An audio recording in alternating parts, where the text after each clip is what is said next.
Então, boa noite a todos que estão presentes, boa noite, mulheres, boa noite.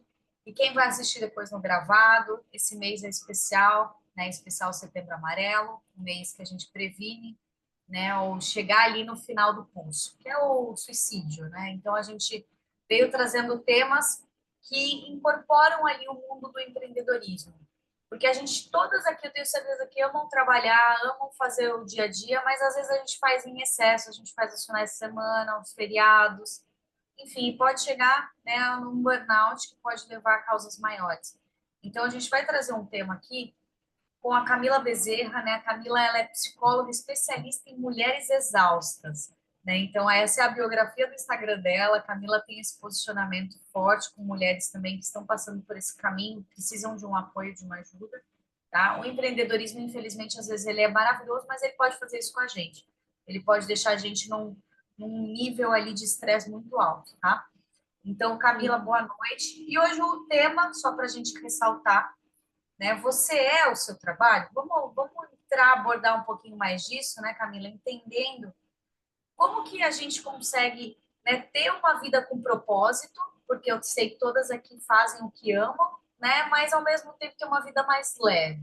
Né? Então vamos abordar um pouquinho desse tema e fique à vontade. Boa noite, mulheres. É um prazer estar aqui com vocês hoje. Eu me sinto também agradecida por a gente estar aqui quinta-feira às 8 horas da noite, após uma semana de trabalho. Como a Ari falou, às vezes já passamos estresse hoje, inclusive. Então, eu fico agradecida de ter vocês aqui para a gente bater um papo leve também, né, de trazer esse assunto de que é difícil, né, que é complexo, que é o mal do século agora, né? A gente saiu de um país ansioso, deprimido, e a gente agora é um país esgotado, né? Esgotado mentalmente por conta da nossa relação com o trabalho. Eu já posso compartilhar a tela, Ari? Beleza, deixa eu abrir aqui para Pode sim, pode vocês. ficar à vontade. Eu preparei um guia aqui para ir nos norteando, né? Um mapa para a gente não perder o fio da meada, porque esse assunto rende, tá? Esse assunto a gente pode passar, às vezes, hora debatendo, apesar de difícil, mas é porque a gente se identifica, né? Coisas que a gente se identifica, gruda ali e a gente tem exemplo para dar e vender, né? Como a Ari falou, o tema é sobre você é o seu trabalho, como resgatar quem você é para além do que você produz. Eu vou me apresentar brevemente, para além do que a Ari já comentou aqui. Vocês vão perceber que eu estou usando as fotos profissionais. Foi a Jaque que me ajudou a tirar essas fotos. Então, elas estão sendo bem usadas aqui. Eu sou psicóloga clínica, eu sou mediadora de grupos de mulheres também, para além dos atendimentos individuais. Eu sou comunicadora em saúde mental, eu produzo conteúdo sobre sobrecarga e exaustão desde lá da pandemia, desde 2020. E para sustentar tudo isso que eu faço, né, eu tenho essas especializações que eu descrevi aqui, em terapia cognitiva comportamental, em saúde coletiva, em terapia comportamental dialética, que são os meus recursos que embasam a minha prática clínica e fora da clínica, tá? Tudo que eu falar aqui para vocês tem esse pano de fundo, né? Não são coisas da minha cabeça, nem achismo. Para a gente se aproximar um pouco mais, eu trouxe uma mini biografia para vocês me conhecerem, para além da psicóloga, né? Eu sou casada com o Gustavo, eu sou tutora de dois gatinhos, às vezes eles aparecem aqui, o Tony e o Nick. Eu sou a filha mais velha da Silvane e do Moisés. Eu acho que isso fala também muito sobre mim, sobre, né, ser filha mais velha tem um papel diferente, né? Eu tenho três irmãos, a Bianca, o Matheus e a Vitória. E eu fui criada até os 15 anos em Aracaju, Sergipe. Não sei se vocês conhecem, mas é uma realidade totalmente diferente daqui de São Paulo. Então, eu vim com 15 anos aqui para São Paulo e foi um choque de realidade. E foi aqui que eu me constituí enquanto adulta, né? Enquanto trabalhadora, enquanto mulher. Então, São Paulo foi responsável o meu modo de ver o que é o trabalho, né? Por exemplo. E a minha missão é transformar todos esses conhecimentos científicos complexos em conversas leves, que é o que a gente vai ter aqui hoje, né? Acessíveis, que ajudam mulheres sobrecarregadas a entenderem seus limites para construir essa vida leve e prazerosa que a Ari falou aí pra gente. Eu separei o nosso encontro em três partes. Esse é o nosso cronograma, tá? Vocês vão perceber que eu sou bem organizadinha, tá? Metódica, com o tempo. Então, eu separei em três partes para facilitar o nosso raciocínio. A primeira parte a gente vai entender o panorama nacional da saúde mental da mulher, né? O que que a gente tem visto de adoecimento psíquico hoje. Na segunda parte, a gente vai falar sobre as armadilhas da produtividade que acabam nos levando a um burnout, né? A gente não brota, né, o burnout na nossa vida. Tem alguns sinais antes. A gente vai tentar identificá-los aqui para irmos nos apropriando disso, né? E irmos dando nome para esses fantasmas. E a última parte, a gente vai entender como a gente pode combater essa exaustão com formas e ferramentas realistas que a gente pode sair daqui fazendo, né? São coisas que a gente pode fazer num ajuste. A gente não precisa fazer coisas grandiosas para a gente ir se prevenindo da exaustão, né? Eu acho que essa é a melhor parte também desse processo de se resgatar, tá? E pergunta que não quer calar. Será que está todo mundo exausta? Será que ou só nós aqui, né? Só nós aqui nesse clubinho estamos exaustos? Ou é algo a nível nacional, a nível mundial? Uma coisa que a gente pode se fazer aqui de pergunta é: nesse último mês você se sentiu estressada, cansada, ansiosa ou até mesmo com baixa autoestima?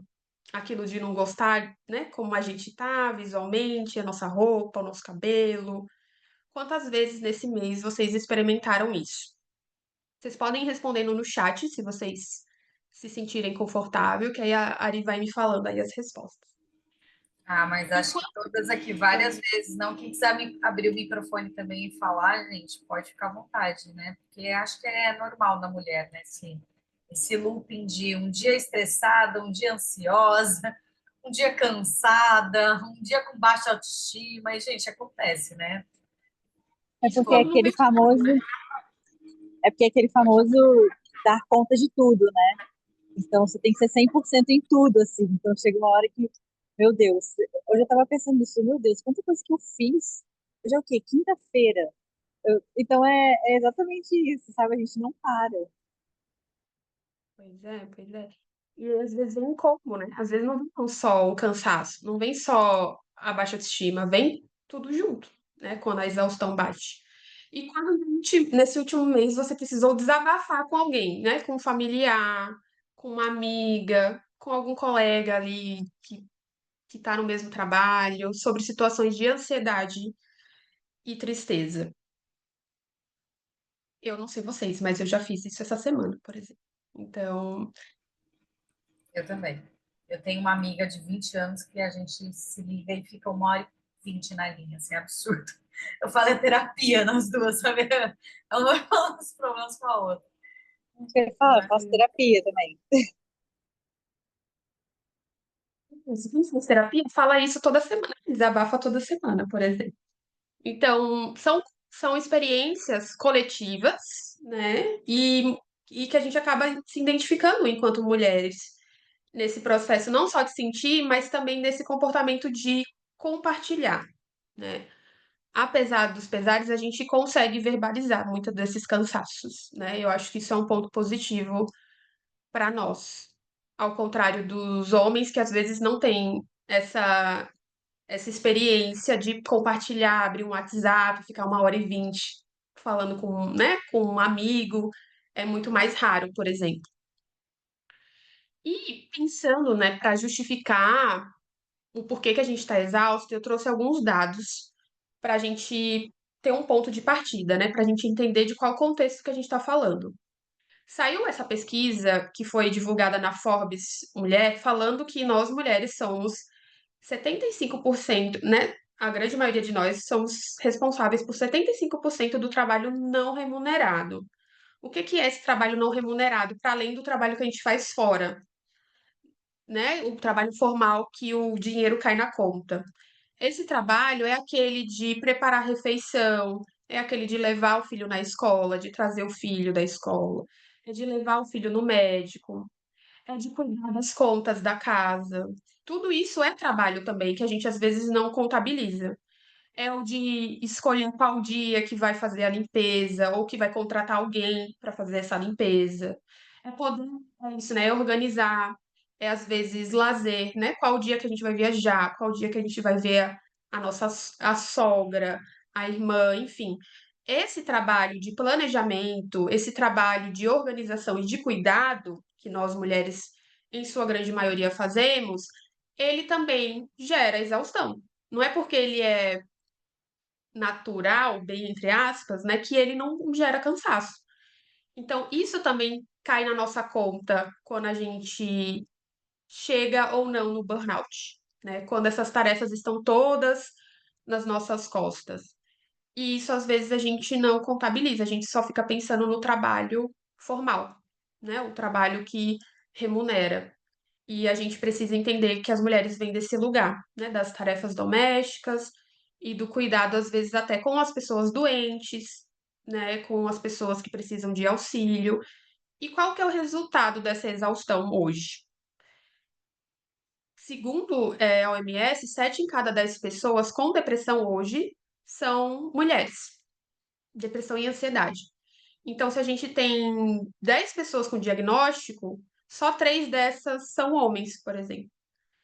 Esse dado para ele estar um pouco subnotificado, porque homens procuram menos ajuda, né? Homens costumam demorar para procurar auxílio, mas a gente entende que mulheres estão sofrendo mais, né? Em geral.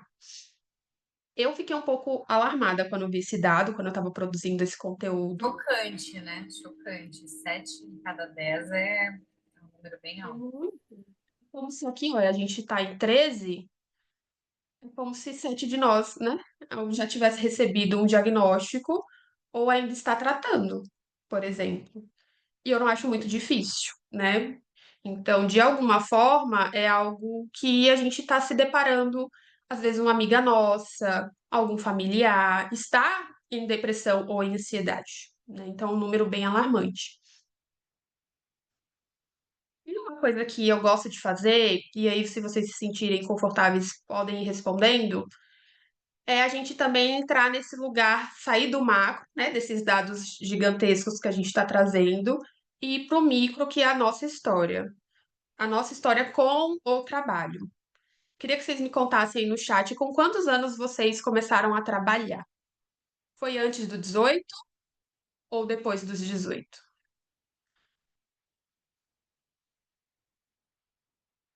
Com 16. Nossa, Ari. Vamos escrevendo aí, mulheres, compartilhem. Ó, com 15, 15, com 17, 17. 15. Gente, antigamente ninguém esperava os 18 para trabalhar. Acho que hoje em Carol, com dia só que o 14. pessoal vai trabalhar com 20, 20, 21, 14. Olha só, Carol. 13 a Ana, olha só, gente. Quanta responsabilidade. É. A gente conta assim, se a gente tem uma média entre 30 e 40 anos, quer dizer que tem mais de 20 anos de trabalhos aí nas costas. Já É. dá para se aposentar, tem gente aqui na sala. Ah, então, assim, é muitos anos trabalhando e trabalho não ocupa uma parte pequena, né, gente, da nossa vida. Ocupa quase 80%, né, do nosso dia aí. Em quantos trabalhos? Essa pergunta é difícil. Quantos trabalhos você já esteve desde que você começou a trabalhar? Pode ser um chute aí, uma média. Se alguém Respondam. quiser colocar, gente, fica à vontade. A Silvana também colocou aqui 14, também bem novinha. Uns 8, Luana 6. Eu vou contar aqui. Pode chutar aí uma média. 5 e agora a sua. Então, 6 trabalhos. Ellen, quando vocês vão pensando aí, o que que vocês aprenderam sobre produtividade em todos esses anos de trabalho, né? Em todos esses trabalhos? Que quem produzia mais ganhava mais? Que quem se dedicava mais ou quem entregava mais rápido era promovido? O que que vocês, né, nesses ambientes, o que que ficou implícito ou até mesmo explícito, né, claramente falado, que era produzir, né, que era ser uma boa funcionária, né, ser Acho, uma boa colaboradora. Camila, todas aqui devem ter passado também pela situação da produtividade de um lugar que às vezes trabalhar até muito tarde é sinônimo de produtividade, né?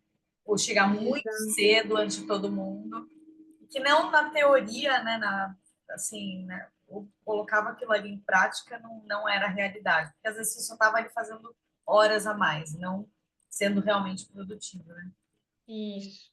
Ó, O 12 famoso trabalhos em 3 negócios. Ó, entregar a qualquer custo, doar horas e horas do seu dia. A Luana falou, isso é verdade. Ó, ser um bom colaborador é impor limites. Ó, é não impor limites, só aceitar. Gente, isso é a mais pura verdade. Toda empresa quer um colaborador que só faça, né, o que eles mandam ali, ou que seja esse funcionário mesmo, que é o cara que chega antes de todo mundo, vai embora depois de todo mundo, e ainda não cobra hora extra, né? Não, é pelo bem da empresa, né? E Sim. quantos trabalhos não remunerados vocês são responsáveis hoje?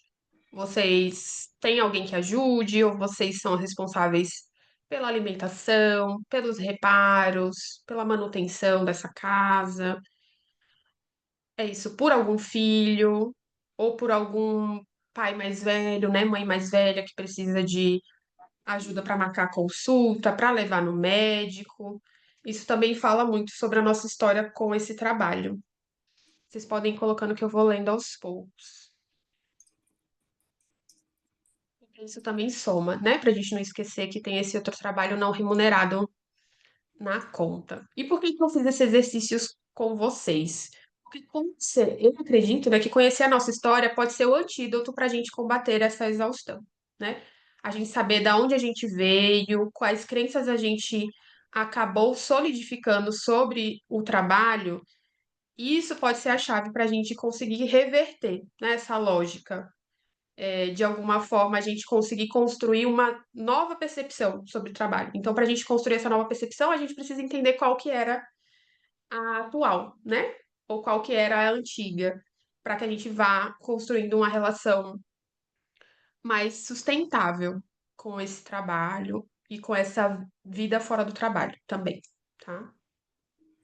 Como vocês responderam que a gente aprendeu aí sobre produtividade, boa parte disso é um mito, né? Na prática, como a Mari falou, é quase impossível da gente executar, né?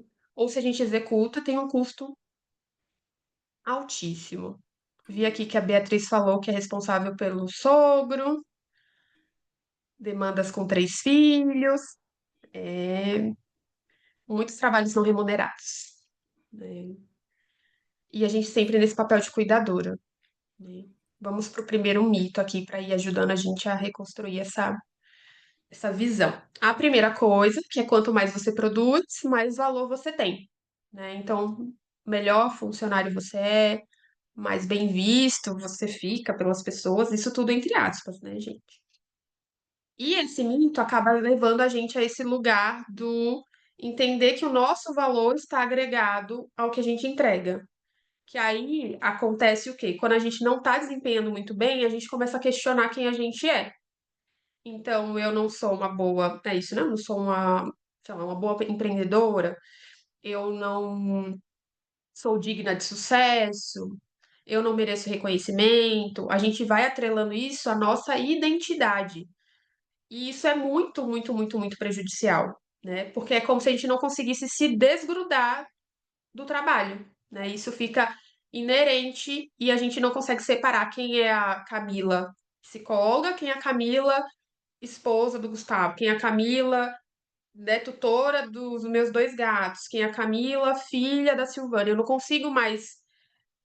É como se a gente ficasse grudada mesmo, assim, nessa lógica, e isso fosse definindo quem a gente é. Então, as metas que eu bati ou não, os contratos que eu fechei ou não, isso vai gerando um impacto na nossa autoestima, por exemplo, e é isso, né? No nosso adoecimento psíquico, né? De qualquer outra forma, isso vai se entranhando, né, nas nossas mentes e gerando ansiedade, depressão, porque a gente não está desempenhando tanto quanto a gente gostaria.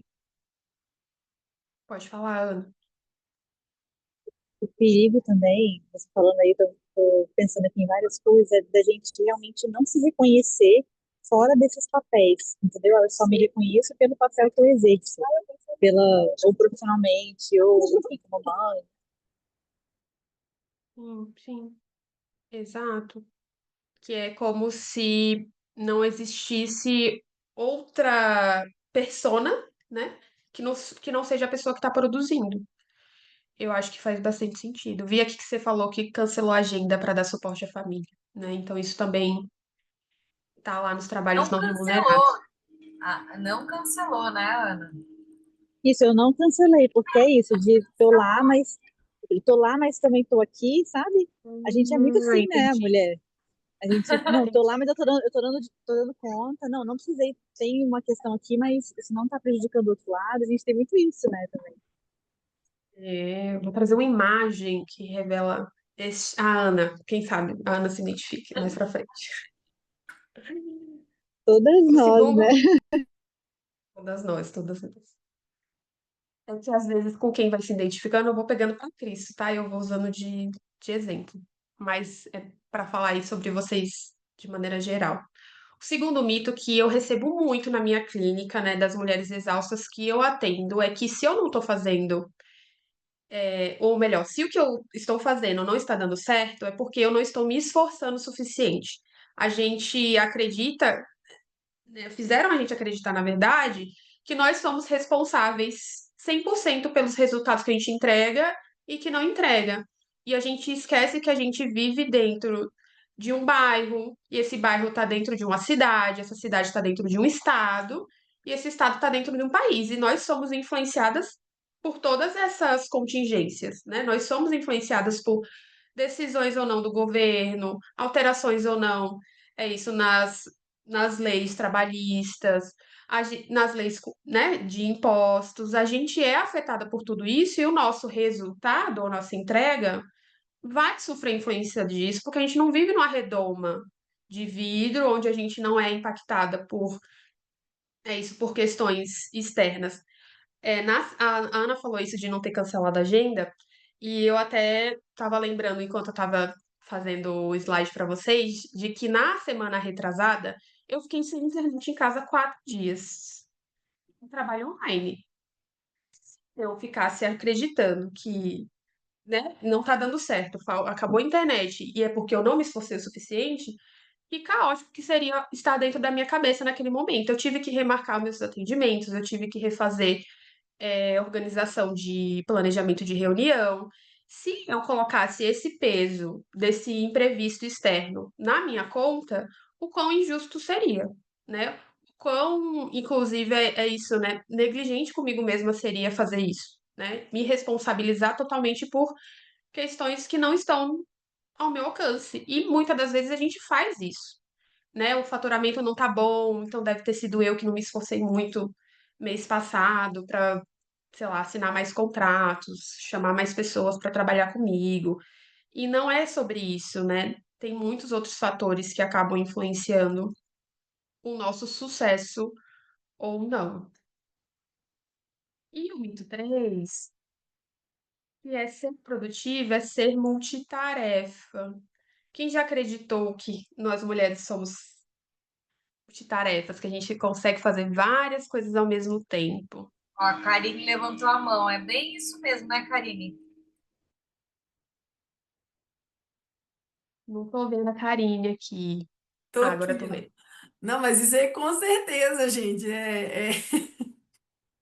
É legal que a gente vai reconhecendo isso tudo e tem algumas coisas que a gente fala assim, isso eu ainda tenho um pouco dessa crença, essa daí eu já transformei, já quebrei um pouquinho, mas é um desafio, né? Como mulher mesmo, eu acredito que passamos por isso, ou se não passamos, ainda vamos passar. Tem fase que volta e que você começa a falar assim: peraí, aquilo da identidade, minha identidade não é o que eu faço, não é meu resultado, mas é um trabalho constante, né? E que bom que tem solução para isso, né? Isso é muito bom ver a evolução disso.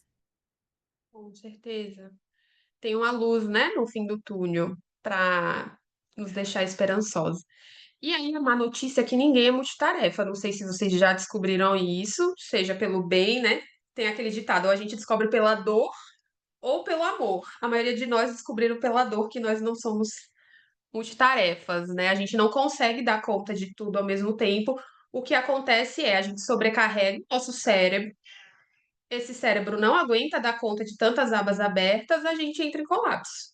É isso, né? Às vezes uma crise de enxaqueca, uma crise de gastrite, uma dor na lombar. É isso que acontece quando a gente tenta ser multitarefa. O nosso corpo, ele entra em alerta, né? Ele dá avisos. Pode falar, Ari.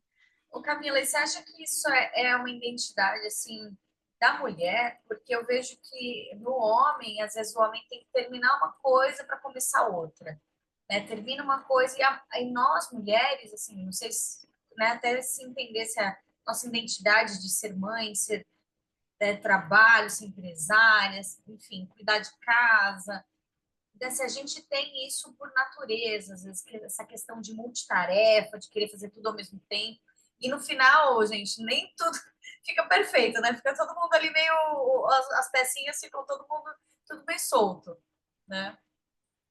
O que a gente vê, né, Ari, é que isso com base nos meus atendimentos, nos meus estudos, é que a gente cresceu na sociedade fazendo a gente acreditar nisso, né? Isso vem muito antes da nossa geração, da geração das nossas mães, da geração das nossas avós.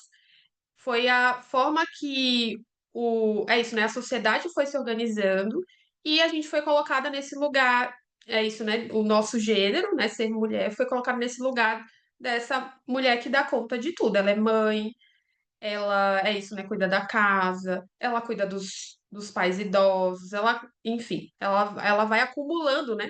Tarefas e não foi nos dada a opção, a escolha, de dizer, ah, não, não quero, né? O que a gente vê socialmente é que homens podem escolher se eles vão ficar em casa ou não, cuidando do filho doente. Mulher não pode, né?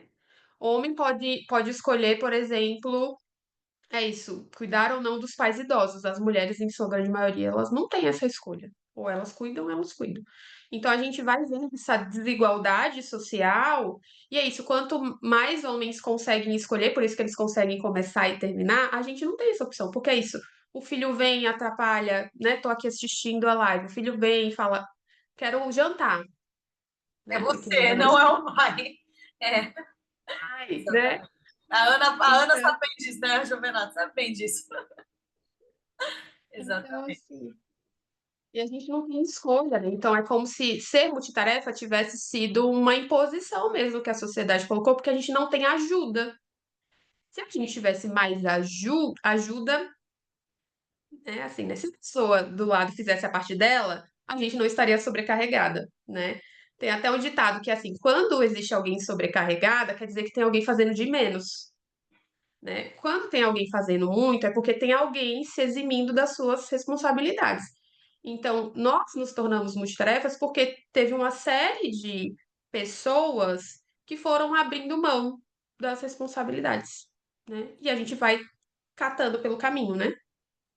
De, o filho ficou doente, então, eu tenho que ir. Ah, minha mãe precisa de ajuda para ir no médico, então eu tenho que ir. Então, a gente vai acumulando. Meu trabalho deu BO no trabalho, então eu tenho que ir lá e resolver o meu trabalho, porque alguém não fez, alguém deixou passar, né? Mulheres, eu tô acompanhando o tempo, qualquer coisa eu vou dar uma aceleradinha, tá? Pra gente ter um tempinho no final para ir conversando. Mas o que que a gente percebe? Que esses mitos são essas correntes invisíveis que vão nos acorrentando a essa vida de cobrança e cansaço, né? Vira um looping, e que a gente às vezes não consegue achar saída. Eu deixei até aqui uma citação de um contemporâneo nosso, né, que ele estuda sobre a sociedade do cansaço e ele traz esse tema muito em voga, que ele fala que hoje nós nos tornamos empresárias de nós mesmas. Nós não precisamos de chefes, nós não precisamos de líderes, porque nós fazemos esse papel de nos cobrar, nos explorar. E às vezes a gente, enquanto empresária aqui, a gente se torna um chefe um pouco abusivo, né? Com nós mesmos. Então, assim, a gente às vezes faz. É isso, né? Vai ter que trabalhar no sábado, não deu conta segunda, né? Entre segunda e sexta, tem que trabalhar no sábado. Não deu conta no sábado, no final da noite ali no domingo, vai ter que adiantar para não ficar acumulado para segunda. Então a gente começa a nos explorar e entra aquele lugar que a Ari falou antes de vocês entrarem, de que a gente tem muita liberdade e às vezes a gente extrapola essa liberdade para trabalhar mais, ao invés de flexibilizar nossa rotina, ao invés de colocar limites que a gente às vezes não teria no emprego CLT, né? Ou mudar a agenda de um jeito que no CLT não é possível. Então a gente acaba sendo refém dessa liberdade, né? Vira uma prisão, no fim das contas, né? Então a gente tem que ter muito cuidado com isso. E aí, avançando, eu trouxe as três principais armadilhas que eu percebi nos meus atendimentos com mulheres exaustas. Quando vocês veem essa imagem, o que que vocês sentem aí? Tem uma pessoa entre um penhasco, assim, né? Entre dois penhascos, assim, um ponte para as outras passarem. Parece algo. Nossa, muito bom, né? Mulheres querem comentar, fiquem à vontade, gente. É a síndrome da boazinha, acho que todo mundo aqui tem. Eu sou a A pessoa Beatriz deu deitada. risada também aqui, ó. É, gente. Isso, Eu amiga. sou essa pessoa deitada.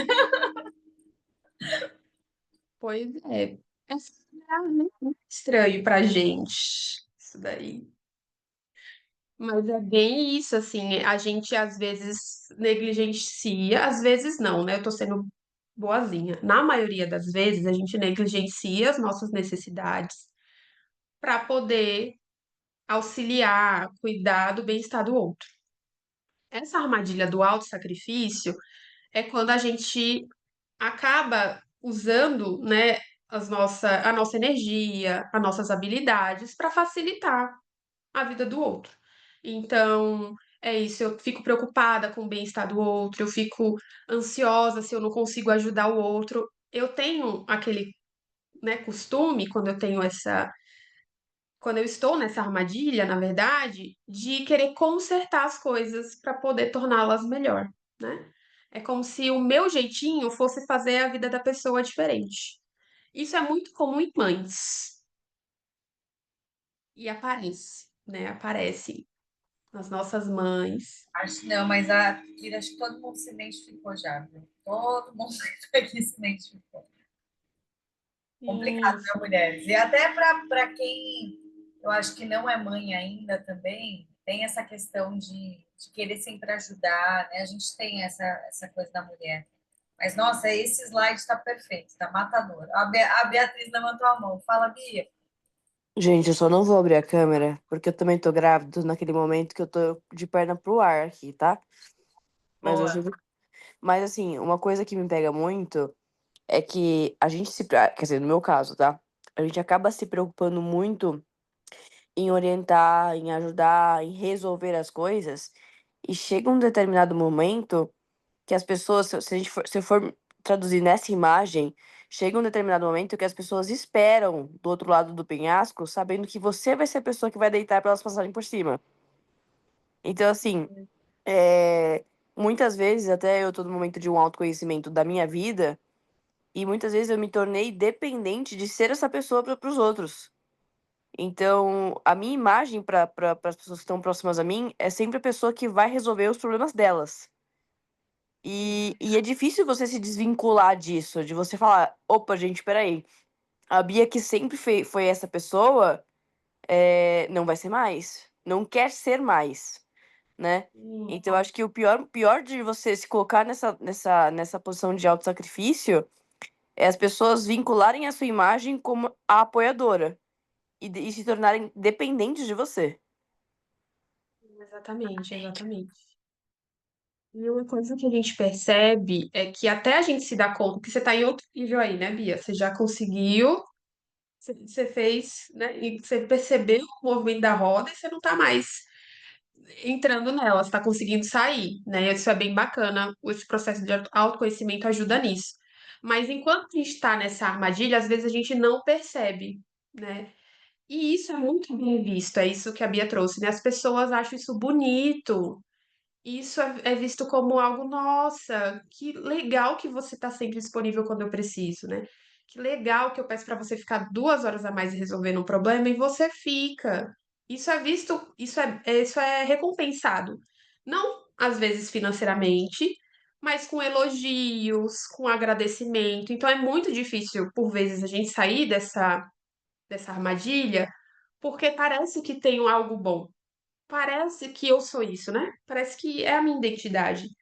Quando na verdade a gente está só reproduzindo, às vezes, o comportamento para não desagradar, porque a gente tem medo do julgamento do outro, né? Quando a gente disser não, tipo, não, não vou aqui deitar para você passar por cima e chegar lá do outro lado. A gente tem medo da rejeição, né? De como essas pessoas vão, às vezes, se afastar, se distanciar, porque a gente não atendeu a expectativa. Então, boa parte das mulheres se mantém nessa armadilha porque elas acham que tem esse benefício. Quando, na verdade, é isso, né? A conta chega, né? Depois, o burnout tá aí pra gente não mentir. Mas essa não é a única, mulheres. Infelizmente, temos a armadilha da autossuficiência, que é a famosa síndrome da Mulher Maravilha, que é a que a gente já ouviu aqui fortes relatos de uma mulher que não depende de ninguém, uma mulher que dá conta de tudo, uma mulher que é vista como forte, é aquela que é pau pra toda obra, que o problema que você der, ela resolve, ela desenrola, se ela não resolver, ela acha alguém para resolver, porque ela é a mulher dos contatos. Ela é a mulher que conhece quem resolve, quem chama, né? Pode chamar que ela tá lá, disponível também. E essa autossuficiência é um tipo de armadura, né, que a gente foi criando para a gente não se decepcionar, porque boa parte das mulheres que eu atendo que tem essa autossuficiência muito presente são mulheres que têm medo de serem decepcionadas, né? Tipo, confiei na pessoa, pedi ajuda, essa pessoa não atendeu minhas expectativas. Então, o que eu faço? Então, na próxima eu não peço ajuda. Na próxima eu resolvo sozinha. Na próxima as pessoas nem vão saber que eu tô com problema. Porque da última vez que eu fiz isso, não deu certo, me decepcionei, me frustrei. Você, Ari? Não, eu sou essa pessoa, gente. Olha, a Ana me conhece, né? Eu falo assim, para pedir ajuda, e eu tenho melhores amigas que falam, pede, pelo amor de Deus, fala, Ana, recorre a gente. Eu falo, a gente não vai resolver, é negócio rápido. Enfim, só que isso aí é ruim, que a gente guarda pra gente e estoura, porque você tem mais as multitarefas para fazer e tudo mais. Então é bem isso mesmo. A gente precisa saber pedir ajuda também. Acho que a Bia também é um pouco assim. Enfim, a gente tem que, né, sair desse lugar, assim, né? Trabalhando isso. Exato, Carol falou que se identificou. E essa mulher autossuficiente, ela acredita que tá, é isso, né? Isso é melhor pra mim, tem esse lado, né? Eu resolvo, eu faço, eu aconteço, mas isso afasta a gente muito do outro, porque o outro fica condicionado de, então a Ari não precisa de ajuda, não, a Ari sempre resolve sozinha, então eu não vou pedir ajuda, é isso, né? Não vou oferecer ajuda, não vou atrás. Pode acontecer, né? A gente vai criando um muro e a gente fica cada vez mais inacessível para o outro. E a gente começa a achar que as pessoas não se importam, que as pessoas não estão nem aí, e de alguma forma faz com que os nossos vínculos vão se enfraquecendo, que deveriam ser a nossa rede de apoio, né? E aí, quando a gente adoece, a gente se sente sozinha. Quando a gente precisa, é isso, quando a gente está num perrengue muito grande e às vezes queria uma mão estendida, não tem ninguém. Então, a autossuficiência, ela tá ali de mão dadas com a solidão. Ela vai levando a gente para esse lugar de ficar sozinha. Sorte, né, de algumas pessoas que têm pessoas que insistem e vão lá, né, e aí conseguem quebrar essa muralha, conseguem achar uma brechinha. Mas a grande maioria vai sofrendo e vai começando a ficar sozinha. E a última, mas não menos importante, é a danada da autocrítica. Ela é uma vozinha que fica na nossa cabeça, mandando e desmandando em tudo que a gente faz. E normalmente ela não é carinhosa, né? Ela não é gentil, ela é rígida, ela é inflexível, ela é exigente e muitas vezes um tanto maldosa. Essa voz é a que fala que nada do que a gente faz é bom o suficiente.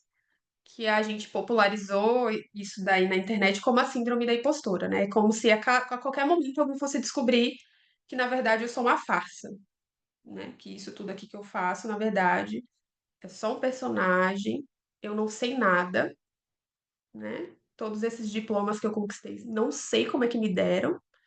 Então, é como se essa voz estivessem sempre diminuindo essas nossas conquistas e aumentando sempre o sarrafo, sabe? Assim, é como se, eu conquistei a graduação, isso não é suficiente. Eu conquistei o mestrado, não é suficiente. Eu conquistei o doutorado. Não, você ainda é péssima, precisa fazer mais. Aí eu vou lá e conquisto o pós-doutorado. Não, isso ainda tá ruim. Você ainda não sabe o que você está fazendo. É isso, eu conquistei a empresa que fatura 50 mil. Não tá bom. Eu conquisto a empresa que conquista 1 milhão no ano. Não tá bom. É como se fosse um saco sem fundo, né? Não tem ponto de chegada para autocrítica. Ela sempre coloca algo mais para você fazer. E o resultado, gente, a gente vai adoecendo, porque ninguém consegue conviver com uma voz dessa na cabeça, né? Aí a gente conhece o burnout. E eu falo para os meus pacientes que burnout é só a pontinha do iceberg, né? Burnout é quando as coisas que estão lá no fundo já não estão conseguindo mais ser tamponadas, né? Não estão conseguindo mais ser escondidas. E aí o nosso corpo responde com esgotamento. Então, vem ansiedade, vem depressão, vem doenças autoimunes. Depois eu até posso mandar um vídeo para vocês de um especialista em traumas falando sobre quantas mulheres são a maior porcentagem de pessoas com doenças autoimunes por conta dessa dificuldade de lidar com a raiva. A gente reprime muita raiva, né? A gente não desagrada, a gente está sempre nessa posição de cuidado. E nós somos as que mais aparecem doenças que a gente nem sabe, né, de onde que vem, não tem caso na família, e as coisas acontecem e a gente não entende de onde que vem, né? Principalmente mulheres sofrem muito com fibromialgia, que são aquelas dores que nunca passam, né? Artrite, então essas coisas vão aparecendo e no fundo tem tudo isso que a gente falou e mais um pouco, né? Então, regras rígidas sobre produtividade, o nosso modelo de trabalho, não ter rede de apoio, ter falta, é isso, não ter acesso, na verdade, a cuidado especializado, isso pode ser saúde, é isso, né? Às vezes, algum tipo de apoio maior pelo Estado. E as nossas questões políticas e econômicas também influenciam muito, né, mulheres, porque a gente não precisaria trabalhar tanto se a gente vivesse num país tão desigual, né? A gente não precisaria produzir tanto se a gente não vivesse numa montanha-russa aí econômica. Então a gente não pode desconsiderar também o meio que a gente vive e responsabilizar essas autoridades por isso, né? Então, o nosso adoecimento tem muito a ver com a sociedade que a gente vem construindo também. Deixa eu ver o horário, meninas. Temos 12 minutinhos, mas a gente, meninas, fiquem, porque a gente vai chegar daqui a pouco no ponto da virada de chave. E olha só, a Ana está falando que essa solidão nos traz reflexões muito profundas, né? E muito dolorosas também. A Ellen trazendo aqui que teve uma inflamação na perna sem explicação, o que você comentou, Camila, né? Que às vezes é a questão ali, ó, ela falou que estava num contrato CLT com uma gestão tóxica. Então, né, acaba que espelhe na gente também, da fora. Gostei dessa mulher, viu, na água aí. Ó, ficaria trabalhando assim, gente. O que a gente tem como solução possível quando a gente pensa em tudo isso é a gente estabelecer uma produtividade que se sustente, né? Não é a produtividade que nos esgota, que nos leva ao ápice, né, do burnout. E nessa produtividade não cabe, né, fazer as coisas a qualquer custo, não cabe dar conta de todas as demandas. Então, nessa produtividade, a gente precisa aceitar que vai ter coisas que a gente vai abrir mão, vai ter coisa que não vai ser possível fazer, porque a gente não é Mulher Maravilha e a gente não resolve tudo. Vai ter, isso, né, vai ter um movimento de que a gente vai se sentir livre, né, para além do trabalho, e não refém desse trabalho. E nessa produtividade cabe descanso sem culpa, cabe delegar, cabe simplificar as coisas, dizer não, cabe o prazer e a satisfação, cabe uma vida mais do que o trabalho, né? E cabe vulnerabilidade também. Cabe a gente se sentir emocionalmente frágil, a gente de alguma forma falar sobre as nossas fraquezas. E no fim de tudo, cabe você nisso, né? É uma produtividade que a gente não precisa se podar para poder acontecer na vida real. Eu separei um exercício prático, a gente vê se consegue fazer aqui rapidinho, mas é algo que eu levo para os meus pacientes para a gente começar a sair desse lugar de refém do nosso trabalho, que é a gente se imaginar no final da nossa vida. A gente tá lá velhinha, a gente viveu muito, tá? 99 anos, vivemos muito, conseguimos fazer tudo que a gente queria. E aí a gente olha pra trás. E aí o que que, olhando pra trás na vida de vocês, vocês se orgulhariam de ter vivido? Ah, seria de ter feito hora extra? Seria de ter trabalhado no sábado e no domingo? Ou seria de ter conseguido compartilhar uma refeição com os nossos amigos num sábado à tarde, ter dado risada com eles, ter aproveitado. Às vezes é isso um movimento de transição de carreira de alguém, da chegada de um filho, do que a gente vai se orgulhar quando a gente olhar para trás.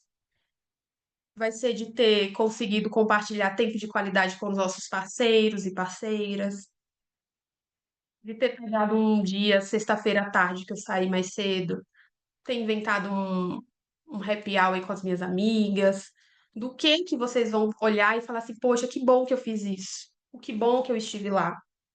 É aí que tá os nossos valores e o que faz a gente sair desse lugar de exaustão e fazer escolhas melhores, né?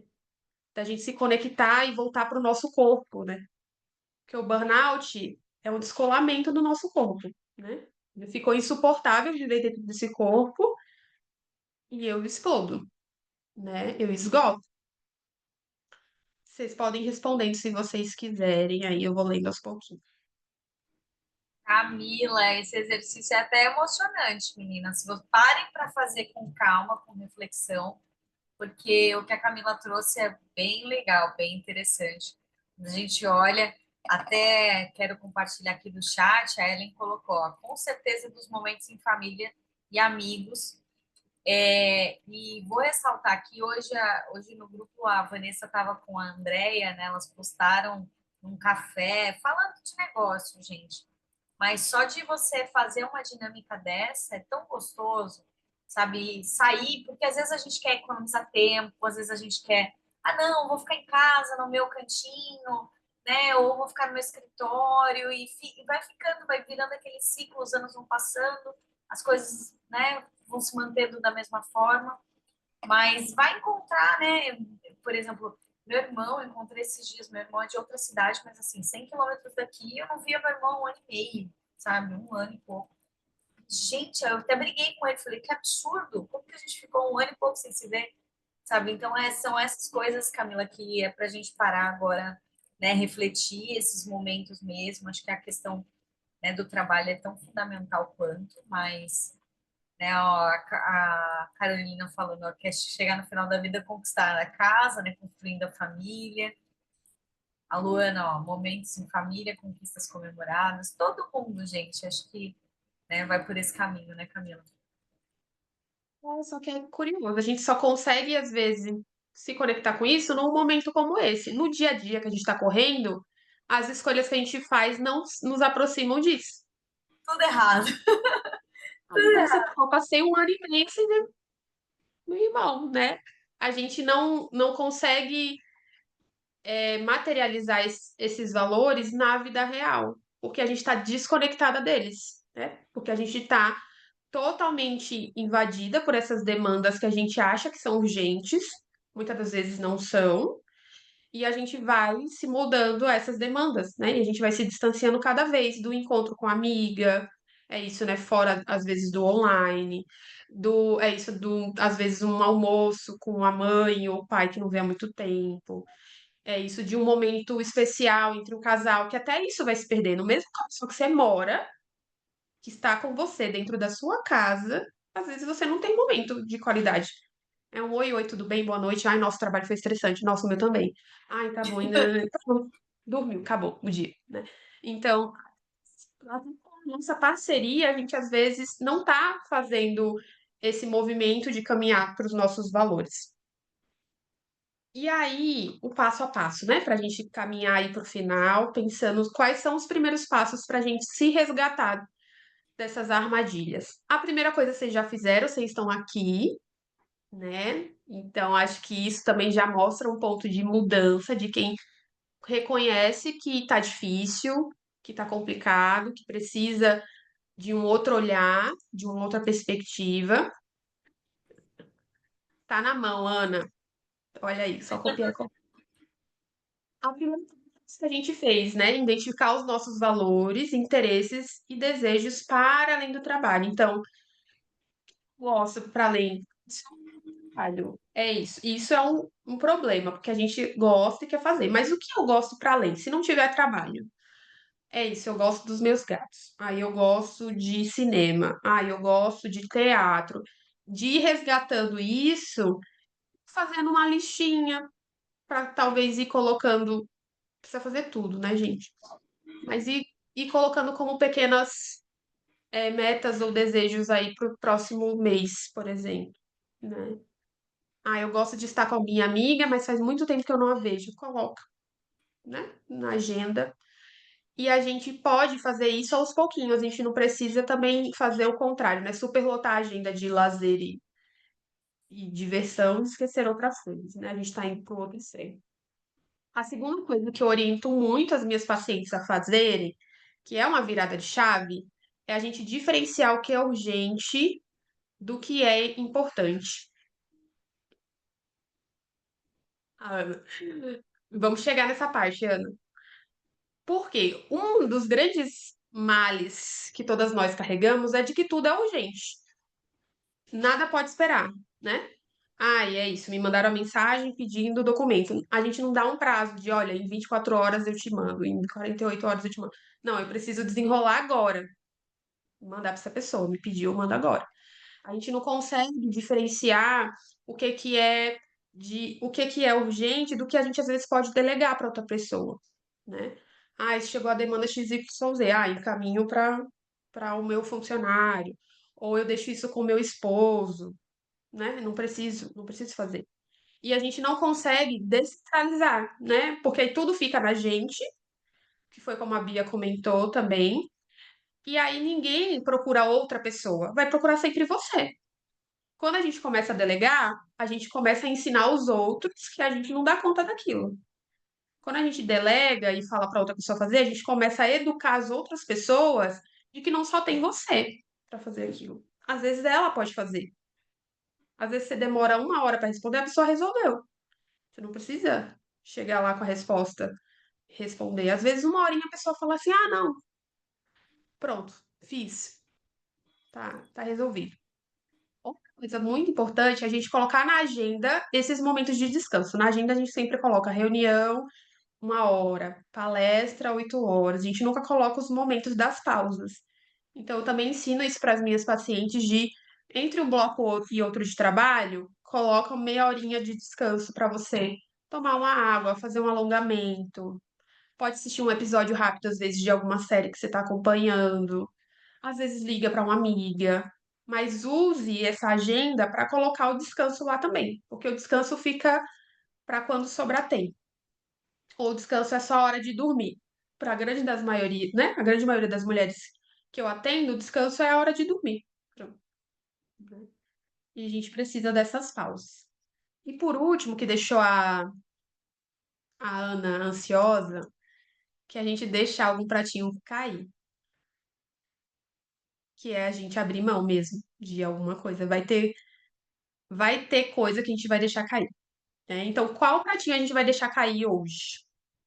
Para a gente sair com um combinado daqui. Eu quero que vocês digitem, no chat qual pratinho que vocês vão dizer assim, não, hoje isso daqui não dá pra fazer mais. Já são 9 horas da noite, já o que deu, deu. Isso aqui eu não vou fazer. Isso aqui vai ficar pra amanhã. Pode ser a louça, tá? Pode ser a louça da janta. Tinha acabado de escrever, lavar a louça. Ai, gente, eu fiz hambúrguer, tá um caos a pia. Não vou Vou deixar lavar pra mim. e recuso. A Pode Luana deixar pra também mim. ajeitar a casa. Boa. Todo mundo vai falar um pouquinho aqui, gente. Mas é isso, né? A casa fica para amanhã, né? A gente dá um jeito. Na hora que tem que dar, né? A gente dá nosso jeitinho. Ah, a louça tá abandonada. Boa, Ellen. A gente tem que se Já estão permitir de fazendo. vez em quando, gente, né? Essa autocobrança é difícil. Aí, guarda-roupa. Exato. Às vezes, mensagem que a gente vai deixar de responder, sabe? Ai, fulano me pediu uma coisa 9 horas da noite. Não, esse pratinho eu vou deixar cair. Amanhã, quando eu começar o trabalho, olha, respondo. Não precisa ser nada. Eu comento assim, né? Não precisa ser nada escalafobético, assim, que vai. O mundo vai entrar em crise, vai acontecer um apocalipse se eu não fizer. Pode ser uma coisinha pequena, né? E esse combinado que a gente está aqui fazendo juntas é para validar que a gente realmente não precisa dar conta de todas essas coisas nos mínimos detalhes, né? Tem coisas que a gente realmente pode abrir mão e a vida continua, a vida acontece, né? As pessoas seguem. Ninguém tem um colapso por conta disso.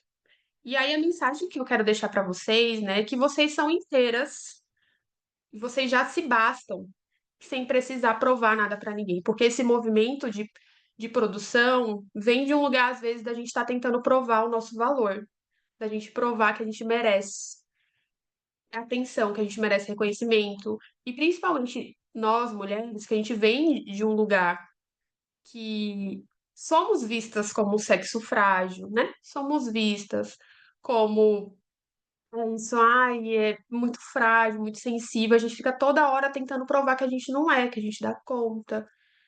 E isso custa muito, né?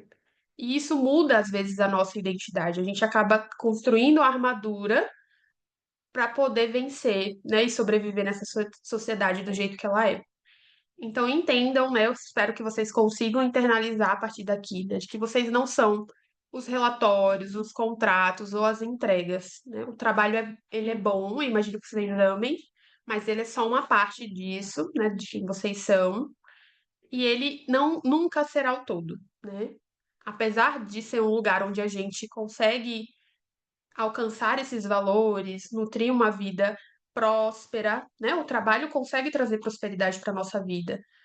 Mas é isso, a gente precisa ter espaço para poder viver essa prosperidade lá fora, né? Que de nada adianta a gente lotar nossa agenda para alcançar essa prosperidade e a gente não tem como aproveitar realmente, né? Como usufruir dessa prosperidade, aí não vale de nada.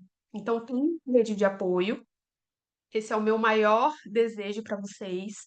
Então, estar aqui no clube é estar nutrindo isso também, né? Usem esse espaço para isso.